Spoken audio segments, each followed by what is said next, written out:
Génie Climatique Magazine vous présente On réinvente l'eau chaude, le podcast des installateurs. L'épisode d'aujourd'hui vous est proposé par Finimetal, les solutions basse température Finimetal pour un avenir plus durable, plus efficace et plus performant dans le circuit de la boucle eau chaude.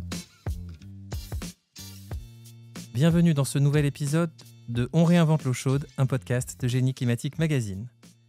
L'attention se concentre à juste titre sur les générateurs de chaleur. Leurs performances sont scrutées, des COP, des SCOP, des SEER, les fluides, tout y passe. Mais qu'en est-il des émetteurs de chaleur ? Radiateurs, planchers chauffants, ventilo-convecteurs jouent un rôle central dans la performance du système, avec une dimension carbone non négligeable. C'est de tout cela que nous allons discuter durant ce podcast.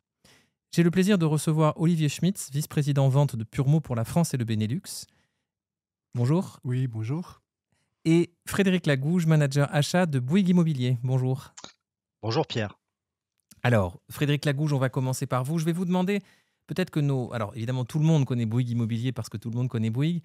Ça peut quand même être intéressant que vous nous fassiez une rapide photographie du portefeuille d'activité, entre du collectif, de l'individuel, du particulier, de l'institutionnel. Qu'est-ce qui, aujourd'hui, fait l'activité de Bouygues Immobilier ? Alors, l'activité de Bouygues Immobilier a toujours été principalement le résidentiel, donc c'est le cœur de métier de l'entreprise, donc à savoir du logement collectif essentiellement, mais également de la maison individuelle en bande, mais également gérer des activités diverses comme des ventes en bloc pour les bailleurs sociaux, des résidences étudiantes, de la résidence hôtelière et même de l'immobilier d'entreprise. Aujourd'hui, le portefeuille géré chez Bouygues Immobilier, c'est, on va dire, 90% de résidentiel entre du logement collectif et de la maison individuelle et un petit peu géré d'activités tertiaires. Avant qu'on rentre dans le sujet émetteur, un petit panorama peut-être de vos choix en termes de chauffage. On peut évidemment faire tout ça avec de la chaudière collective, de la chaudière individuelle, de la pompe à chaleur. Qu'est-ce que vous préférez chez Bouygues et finalement pourquoi vous optez à peu près dans quelle proportion ? Je ne sais pas si vous avez des chiffres, mais en tout cas dans les grands ordres de valeur. Alors, on va faire un petit focus en arrière. En 2020, Bouygues Immobilier a décidé de se pencher très sérieusement sur la réduction de l'empreinte carbone de nos activités. Et donc, on a fait le choix en 2022 d'orienter essentiellement la production d'énergie sur nos opérations par de la pompe à chaleur. Donc, c'est une démarche que on a appelée cœur de vie. On a repensé l'ensemble de notre production, à savoir le logement, mais également les modes d'énergie. Aujourd'hui, on pousse beaucoup cette solution-là. On a également encore des anciennes opérations où on a des solutions mixtes, des réseaux de chaleur. Mais l'objectif de Bouygues Immobilier, c'est de décarboner nos opérations à de l'ordre de moins 28% à l'horizon 2030. Et donc, la pompe à chaleur est aujourd'hui une solution pour atteindre très rapidement ce seuil, voire les seuils d'après. Olivier Schmitz, même question. Alors, en fait, votre entreprise est très connue en France, mais peut-être que le nom Purmo ne l'est pas. Qu'est-ce que le groupe Purmo et quelle est votre présence en France ? Le groupe Purmo, c'est un fabricant mondial de radiateurs à panneaux, d'émetteurs de chaleur. On voit une forte évolution passant du panneau vers d'autres modes de chauffage. Donc, on fabrique aussi tout ce qui a radiateur électrique, radiateur à ventilation, donc toute une série de produits. Ceci dans tout le monde, mais essentiellement en Europe. Et donc, la France fait quand même une grande partie aussi de leur chiffre d'affaires. On fait quand même environ 75 millions d'euros en France et on travaille avec 80 personnes, avec quand même très important aussi un site de production dans le nord de la France, à Biache, où on fabrique encore une série de radiateurs. Donc, on couvre vraiment actuellement tous les besoins de chaleur avec des émetteurs quand même qui sont de plus en plus performants. Et avec les marques que les installateurs connaissent. Et la marque, bien évidemment, qui est la plus connue, c'est bien évidemment Finimetal. Et nous sommes aussi présents avec une autre marque qui est Emiti sur le marché français. Alors, merci beaucoup. Après cette présentation, on va justement zoomer sur ces émetteurs de chaleur. On a parlé radiateurs, vous faites aussi du plancher chauffant chez Purmo. J'imagine que cette technologie intéresse Bouygues, puisque évidemment, ça fait partie des sujets dans le neuf. Qu'est-ce qui fait aujourd'hui qu'un radiateur, c'est un outil de performance ? On va rentrer un petit peu plus dans le détail, mais si on regarde les dernières évolutions, peut-être de ces dernières années, Olivier, qu'est-ce qui a changé dans ce monde qui fait que peut-être le radiateur qu'on a tous en tête il y a 40-50 ans, il a beaucoup changé ? Mais surtout, ce qui est le plus important, c'est que on voit que les constructeurs, que les particuliers, on voit la chaleur d'une manière différente. Et donc, que le radiateur, ce n'est pas seulement quelque chose pour mettre en dessous d'une fenêtre sans aucune notion de dimension et des performances. Donc, on voit que ce sont des calculs qui sont maintenant faits de manière beaucoup plus précise. Et donc, on voit que nos radiateurs sont vraiment placés avec la bonne dimension, au bon endroit. Et que même avec des pompes à chaleur, on peut employer des radiateurs en les dimensionnant d'une manière correcte.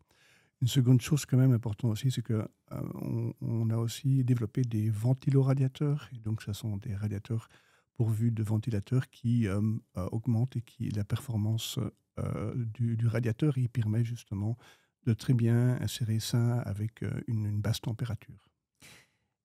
Frédéric Lagouge, radiateur, plancher chauffant, comment vous mixez? On a parlé donc de votre préférence pour la pompe à chaleur. On sait que dans le neuf, le plancher chauffant avait une petite avance peut-être dans les dernières années en matière de procédés, de choix des promoteurs. Est-ce que c'est toujours le cas? Est-ce que vous regardez le radiateur avec plus d'intérêt aujourd'hui parce que peut-être les puissances sont moindres et parce que ça ferait partie d'une équation plus intéressante?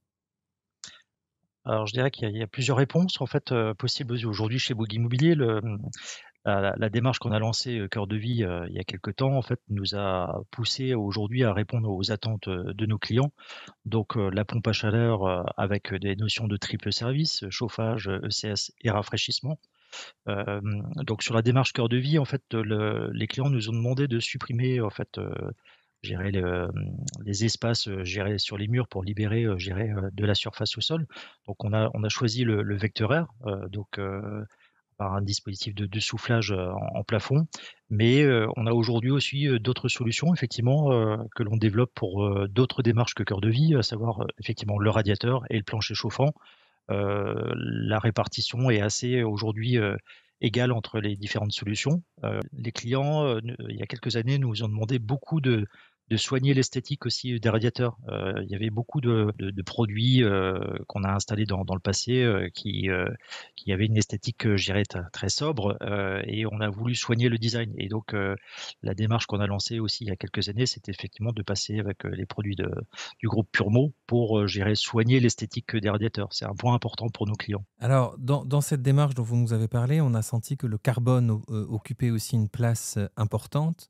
Le carbone, évidemment, il pousse à préférer la pompe à chaleur à la chaudière. Ça, on le comprend vu le bilan carbone des deux énergies. En termes d'émetteurs, il vous pousse à quoi? Est-ce qu'entre radiateur, plancher chauffant, il y a une différence? Et puis à l'intérieur des systèmes, est-ce que ça vous pousse à aller regarder plus loin sur chaque famille de produits, sur chaque industriel, ce qu'il peut faire en termes de déclaration, de PEP, etc. Alors oui, ça a été un point très très important lorsqu'on a lancé notre démarche effectivement globale. C'était le poids carbone, comme je le disais tout à l'heure, c'est que l'objectif de Bouygues Immobilier, c'est de réduire de moins 28% les émissions de carbone à l'horizon 2030. Et le sujet effectivement des fiches FDS et des fiches PEP était quasiment le point d'entrée pour sélectionner des produits et des partenaires. Donc, une des raisons aussi du vecteur S, c'était de supprimer effectivement des poids carbone par la chape qui pèse un petit peu sur l'opération. C'est 5 cm d'épaisseur de chape, c'est un peu de maçonnerie verticale, etc. etc. Et dans le passé, on n'avait pas de fiche PEP sur les radiateurs, ce qui pénalisait aussi fortement nos opérations.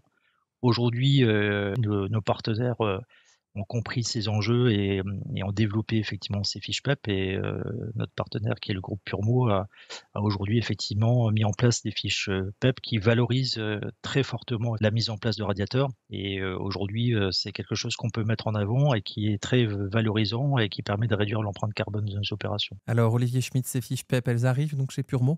Oui, disons que alors peut-être qu'il faut expliquer à l'ensemble des auditeurs du podcast ce qu'est une fiche PEP dans les grandes lignes, parce que les industriels le savent, les bureaux d'études le savent. Je ne suis pas sûr que tout le monde ait bien en tête ce qu'est une fiche PEP. Oui, premièrement, d'abord, c'est quand même, on voit que la France prend un rôle assez en avance sur toute l'Europe. Et donc, notre groupe, on a été premièrement sollicité par la demande de Bouygues Immobilier et vraiment d'insistance pour accélérer le développement. C'était un projet dans lequel on était conscient, mais pas de cette manière-là. Et donc, On a, l'année passée, fait des grands efforts suite à la demande de Bouygues Immobilier pour justement avoir ces fiches PEP et justement pour donner toutes les informations nécessaires dans ces fiches. Et donc, on va vraiment très loin pour mesurer toute l'énergie qu'on a besoin pour fabriquer un radiateur. Donc, il y a la matière, il y a la production de l'usine, il y a le transport, il y a l'emballage, il y a beaucoup, beaucoup d'éléments qui rentrent en compte pour cela. Et c'est important, justement, pour Bouygues d'avoir ces éléments-là pour indiquer l'empreinte carbone de leur habitation. Et donc, on a fait toutes ces mesures et tous ces efforts. Et donc, on a publié maintenant, déjà il y a quelques semaines, nos valeurs PEP. Donc ça, c'est tout au long du cycle de vie. Et Frédéric Lagouche, ça veut dire qu'aujourd'hui, dans les familles de produits où il y a des fiches PEP pour les équipements techniques, FDES pour les matériaux, vous n'allez pas aller chercher de fournisseur qui n'ait pas ce genre de déclaration. Ça devient un peu un prérequis pour accéder au marché de Bouygues Immobilier. Absolument. C'est effectivement un prérequis chez Bouygues Immobilier.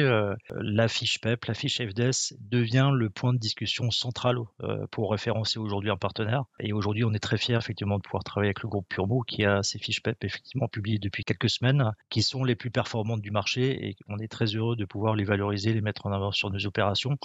Mais je dirais qu'au-delà de la fiche PEP, chez Bouygues Immobilier, on demande à ce que l'entreprise, le partenaire, soit aussi évalué sur sa démarche RSE. Et on demande à ce que les partenaires soient évalués par EcoVadis, qui regarde le scope complet de l'activité de l'entreprise. Donc la fabrication du produit et la fiche PEP, elle est très importante, mais on ne s'arrête pas que à ça.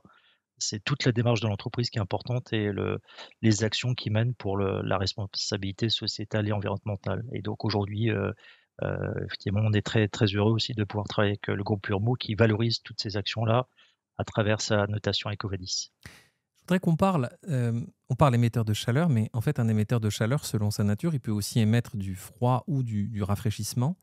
Comment vous prenez ce sujet chez Bouygues Immobilier, sachant que, évidemment, l'ARE 2020, on le sait, prévoit des dispositions passives pour le confort d'été, de protection solaire, de bioclimatisme. C'est très bien, et on n'est pas complètement sûr que ça suffise dans les 30 prochaines années, dans des périodes de très forte canicule. Il est quand même pas exclu que les besoins de frais ou de froid se manifestent. Est-ce que c'est des sujets que vous regardez déjà sur... alors, les pompes à chaleur sont réversibles, donc on peut faire du froid avec une PAC, mais un radiateur ne l'est pas, donc on ne peut pas forcément en tout cas, donc on ne peut pas diffuser du froid avec n'importe quel radiateur. Est-ce que c'est un sujet que vous regardez ? Vous parliez vecteur air, le mot ventilo-convecteur a été prononcé tout à l'heure. Ça vous intéresse de vous dire que les occupants des bâtiments construits par Bouygues Immobilier dans 5, 10, 15 ans, éventuellement auront accès à une diffusion de fraîcheur ? Oui, ça nous intéresse beaucoup et d'ailleurs, on a auditionné quasiment 1000 clients qui ont acheté chez Bouygues Immobilier avant de lancer notre démarche cœur de vie et on a été très sensible effectivement à ces remarques et ces demandes. Donc la démarche cœur de vie embarque un système de rafraîchissement, pas de climatisation, mais de rafraîchissement, ce qui a été assez facile à déployer via le vecteur air. Le plancher chauffant permet également de faire du rafraîchissement, mais avec une différence de réactivité. Il y a un peu plus d'inertie sur le plancher, mais on sait que c'est possible. Et d'ailleurs, on le fait sur certaines opérations. Donc, c'est un point important. Effectivement, c'est des produits que le groupe Purmo peut nous aider à mettre en place sur nos opérations. Et le radiateur aujourd'hui, effectivement, c'est plutôt que du chaud. Il y a la notion de ventilo-convecteur qu'on avait un petit peu étudié dans le passé. C'est un peu plus complexe techniquement. On l'a pas testé, je dirais aujourd'hui sur des opérations pour tester les niveaux de bruit, les niveaux de ventilation. Il y a quelques contraintes pour évacuer des condensats, donc on sait que ça existe comme solution. C'est pas aujourd'hui la solution qu'on met en avant sur nos opérations, mais on sait que c'est quelque chose qui peut répondre dans le futur à nos besoins en installation horizontale ou verticale. Donc c'est un produit qu'on continue à observer. Olivier Schmitz, même question. Vous avez une vision européenne du sujet. En France ou ailleurs, est-ce que dans le logement collectif, cette question du froid ou du frais commence à intéresser ? Mais absolument.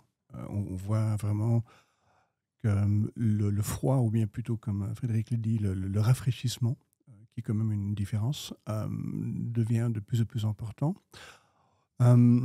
On voit par exemple en Autriche, aux Pays-Bas, qu'on emploie activement des radiateurs qu'on propose. Ce sont des radiateurs qui ont des ventilateurs, donc on appelle ça des radiateurs ventilateurs, et qui permet d'une manière assez simple de rafraîchir. Et donc, ce n'est pas un refroidissement actif, mais c'est ce qu'on appelle un refroidissement passif qui reste vraiment, qui peut être employé avec une pompe à chaleur et qui surtout permet de rentabiliser l'investissement qu'on a fait dans une pompe à chaleur. Parce qu'on voit que on achète une pompe à chaleur pour chauffer en hiver et on n'en fait rien en été.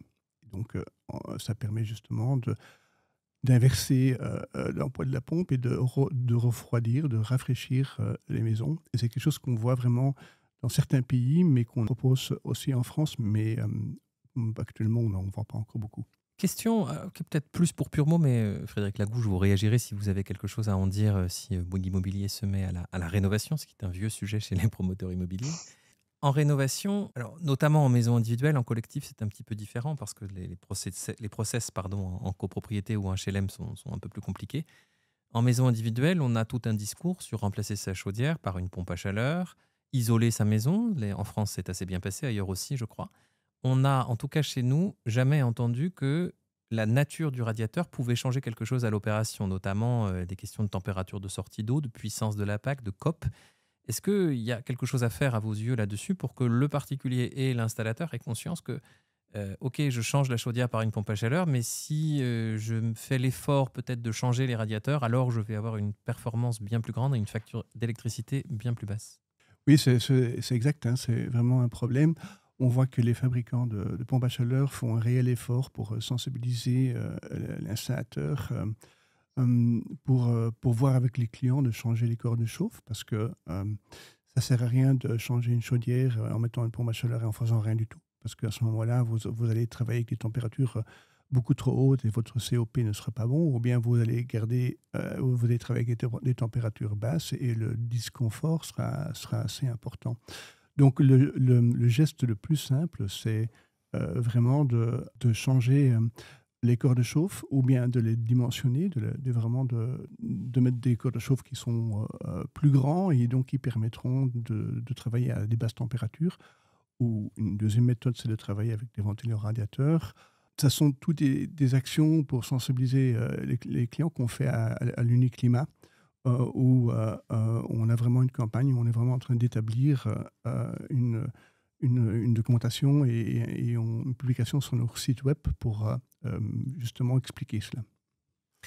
Merci beaucoup. On arrive à la fin de cette émission. Je voudrais vous demander comme mot de la fin si ces questions de confort thermique, d'innovation, de chaud, de froid, est-ce que vous sentez que ça peut quand même faire la différence dans un marché qui est compliqué? Je pense en particulier à celui de Bouygues Immobilier dont on voit mois après mois qu'il est quand même très tendu. Est-ce que tout ça, ça devient une différenciation et que finalement, quand on apporte du confort, etc., on arrive quand même à convaincre quelques clients? Et puis après, c'est à eux de convaincre le banquier, ce qui est toujours beaucoup plus difficile. Mais... Alors, oui, pour Bouygues Immobilier, comme je le disais tout à l'heure, la démarche cœur de vie, en fait, on l'a intégrée complètement. C'est-à-dire qu'on a pensé et réfléchi effectivement à des logements qu'on va produire et qu'on va livrer dans quelques années. On a écouté nos clients qui effectivement sont très sensibles effectivement à leur logement et leur disposition de chaleur et de confort. Et le rafraîchissement aujourd'hui en fait partie.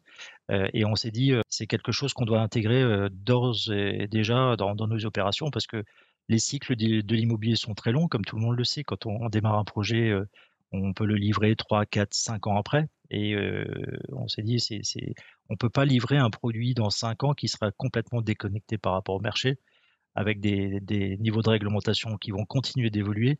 Donc le choix de Bouygues Immobilier, c'était effectivement de prendre de l'avance et de proposer des logements plus performants que ce que l'on trouve aujourd'hui sur le marché.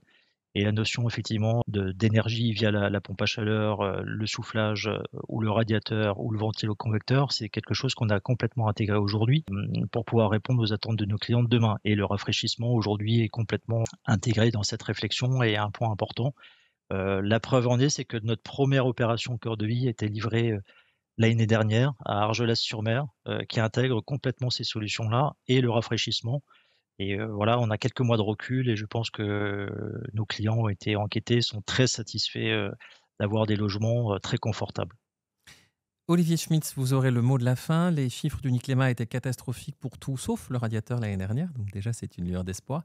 Cette année 25, vous sentez que elle offre quand même des perspectives dans un marché qui reste tendu?